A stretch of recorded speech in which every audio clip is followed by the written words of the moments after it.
Good morning, everybody. Welcome to the meeting this morning for Police and Fire Commission. It is September 11th, so I'd like to take a brief moment to reflect on the events that happened in New York 84 years ago.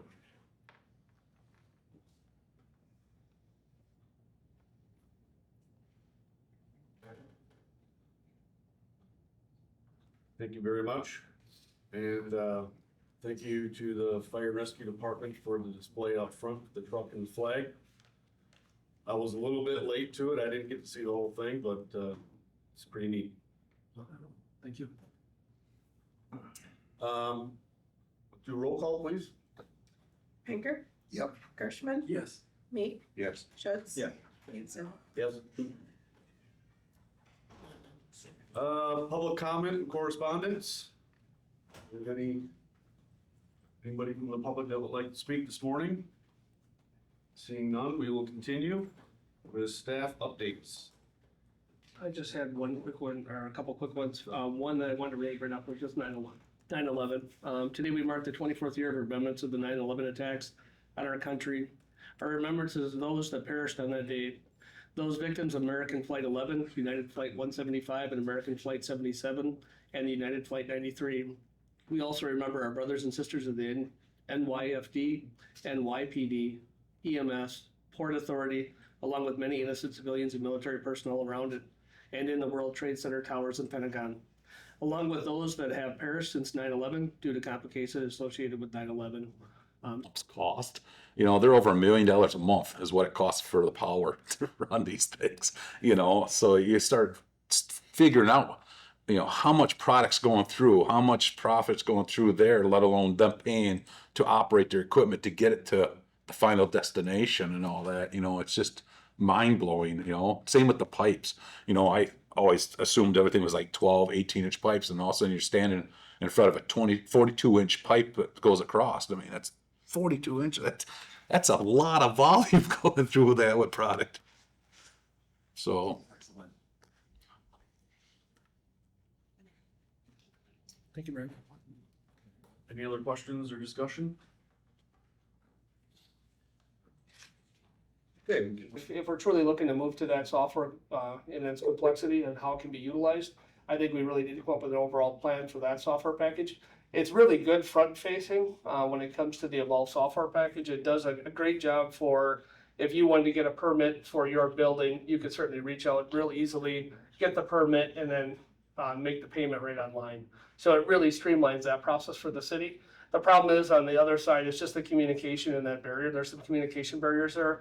And one thing that I see in our position as far as the Deputy Chief of Fire Prevention, that's a high role.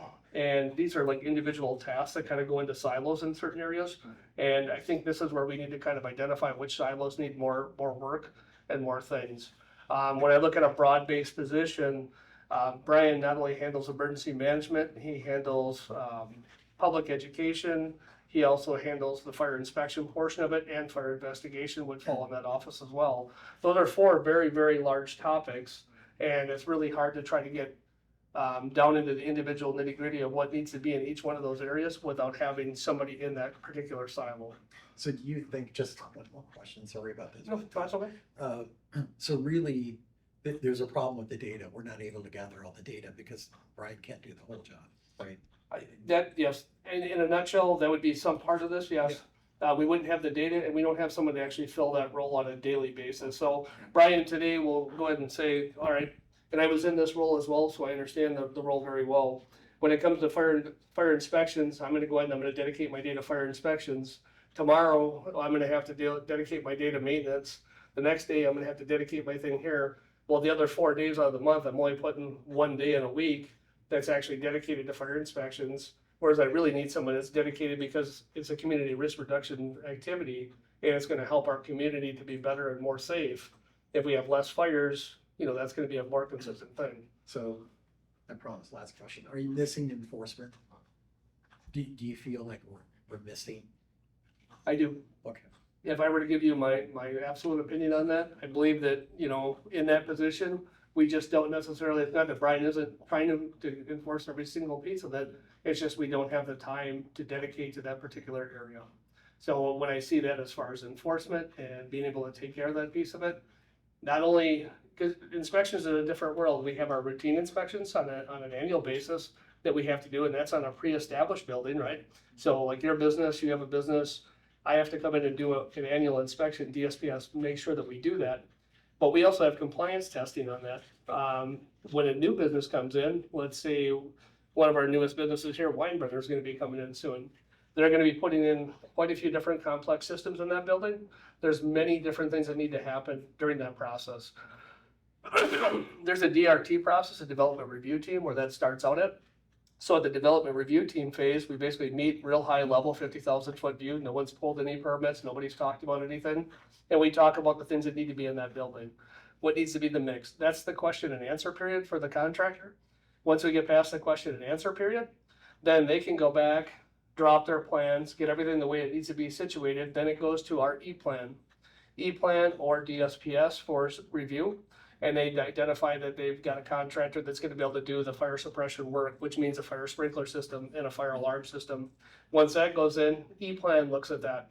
That letter comes to us as the city, and then we look at that letter to make sure everything's there, and then the plans are actually stamped by E-plan with their code on there, and also the architect that made the plan.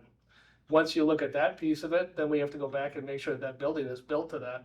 So we have to do a walkthrough, initial construction walkthrough. Then we have to go back and do a site visit. We probably do about 6 to 8 site visits on each one of those. And then we have to go back and look at the complexity of the system as well and make sure all the heads are where they're supposed to be. We have to make sure above the ceiling is done. All the heads are where they're supposed to be. The piping is where it's supposed to be. The distribution system is where it's supposed to be. And then we come back, once everything is built out, and then we test the system the way it needs to be. So that means we do a water activation of the system. We also do a 200-pound pressure test on the system to make sure it's not gonna explode, it's not gonna leak, it's not gonna have other problems. And then when that pressure test is done and we've got the water activated, we do a water flow. That water flow activates the fire alarm. The fire alarm then sends it to the dispatch center, and then we record all that time, and that goes in the report as well. That's just a compliance test, and that's just for one system in that building. If they've got multiple, if it's a cooking facility, we might have 5 or 6 systems in there. And this is where it becomes complex when it comes to what you're talking about, the enforcement side of it, making sure things are So built. even like the new building, O'Brien's been very involved with the airport. You bet. That would be an example of an issue, right? Right. Absolutely. Like with the airport, we needed 2 hydrants down there. With the new hangar that was going in, it actually called for a fire suppression system that needed foam. That building hasn't quite gotten there yet. There's been a lot of talks and discussions back and forth. And at this point, we're still in the realm of, I think they're about ready to move forward with the hydrants and move forward with everything that needs to be in that place. But that took a lot of discussions to get there. That's a clear example Mhm. of something where. And if we don't have eyes on those things, what ends up happening is things get missed. If you were to look at the airport in the past, I don't know what happened. All I can tell you is from the day I started as to what happened with the airport. Right now, there's limited water flow down there. We had very limited water supply in that area. Through the efforts that we've had, now we've got better water flow and water supply system in that airport, so we can actually take care of an incident if it were to happen down there. Prior to that, we just had 1 hydrant at the end of a street, which was only a 6-inch main on it, which wouldn't give us a lot of water. Yeah, that was interesting. I had a brief conversation with Brian, like the area of the T hangars, there was multiple aircraft, there was no water suppression out there, was there? No. No, Yeah, I mean, it's interesting, so it all evolved, so anyway, thank you. yeah, you're very welcome. Yeah. Thank you for the questions. Any other questions? Yeah. For people that may be watching the program, what citation authority would the fire marshal have? Yeah. Would he be able to compliance citations, or would these be citations with a fine associated with it? And I know we have excellent cooperation from the police department and the sheriff's office for investigations, but this would be a position that does not have arrest powers, correct? It does not have arrest powers. That would be where we would need to call them. The only citation power we have is in the municipal court. If it has to go above the municipal court, then it would go to the police department, and that's why they're an active role in our fire investigation team. They're able to handle everything in the circuit courts and anything above that. That's where their legal expertise would come in that piece. As far as our piece, we're gonna be handling it at this level here. We've got to make sure our cases are in part. I've had to go take a couple cases to the court system, and it's a pretty extensive process to put all that together and make sure you've got all the information and all the pictures that you need. So it's a very labor intensive process. I know they deal with it on a regular basis. That's something we don't necessarily deal with. One thing that we did put in place that's been helpful for us was the inspection fee that we did, where we actually do, after the third visit back, we start at $100 and it goes up $100 each time they have to come back. What we did is we saw a direct correlation to things being repaired very quickly. Prior to that, we did not have repairs being done quickly. We would do multiple visits. That really truly helped us to really cut down on some aspect of the overall work. But we still have that primary work that needs to be looked at. Thank you.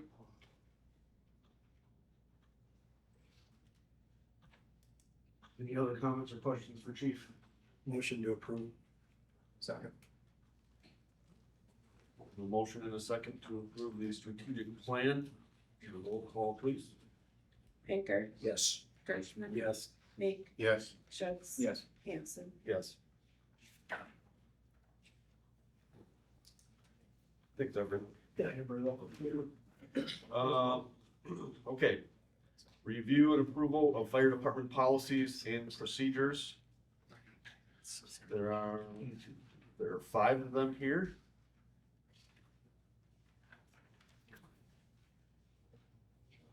Any comment or discussion on these policies? We can do them all in one motion, I think. Yes. We'll make that motion to approve. Okay. Second. Motion and a second. Roll call, please. Discussion first. Yeah. Oh, we'll send that first. Yeah, that's right. Okay, any discussion? Then we can have a roll call. Pinker, Yes. Kirschman. Yes. Meek, Yes. Schutz. Yes. Hanson. Yes. Fire service and law enforcement news updates. Well, I already mentioned one about the Ohio Fire Department.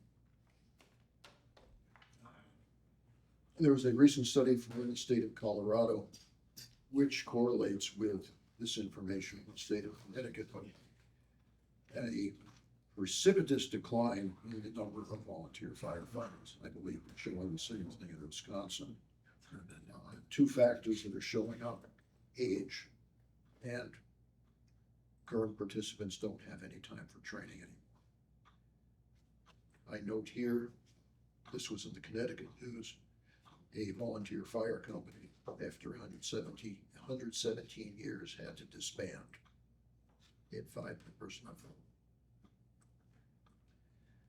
Fire administration, line of duty deaths. I've noted before, what's the most common thing that shows up? Unknown medical incident, heart attacks. 57% of the current line of duty deaths, heart attacks, unknown medical events, which normally are heart attacks, strokes. Syracuse, New York. Obviously a much larger club, but they found that 29% of the structure fires were vacant buildings. And relative to code enforcement, 80% had outstanding code violations. I believe the term that has been used is that these are structures that are they're undergoing self-demolition, simply falling apart. And Syracuse has put in a new procedure. They used to have an early warning system where they would have a red square with an X through it to indicate a hazardous structure. That was stopped for a period of time because there were people in City Hall saying, it's not aesthetic. It doesn't look good. They're putting it back because of the incidents. Note for our police department, if we ever host FIFA, World Cup soccer, we need a uniform change. Atlanta PD is getting all new uniforms for the FIFA competition. Can you just do a patch? One big patch. Do we have in county dispatch the capability of doing text messaging 911s? Believe so. Yeah, because we all, I know that with cell phones, there was an issue because 911 used to have tied to an address. Yeah. But now they can do it with GPS, and I'm 99% sure we can do text too. I can double check. Yeah, bring that back for the next meeting. Yeah, we'll do. Okay. The reason I bring that up, St. Augustine, Florida Police Department responded and apprehended an armed prowler. And the person was scared, isolated herself in an enclosed space, and texted to the dispatch center. That's looking up. Yeah. Seattle Police Department, there is an outfit out there called Chase Technology. They have developed a system. It's car mounted or hand mounted, and it will shoot out similar to a stun gun, taser, wire directed GPS locating tag, sticks on the car, wires pull out, and they can track the car, cut off a pursuit, and then just track the car GPS. They found it's very successful. The last two, and this relates directly to the policy reviews that Paul Backus and his people have been going through, and I've been reviewing those as well. Procedure. Buffalo, New York Fire Department had a line of duty death. A firefighter called Mayday 4 times. There was no response from the fire ground. The dispatch center picked up on one of the Mayday calls, interrupted fire ground traffic, told them, "You've got a Mayday." When they got to the firefighter, he was deceased.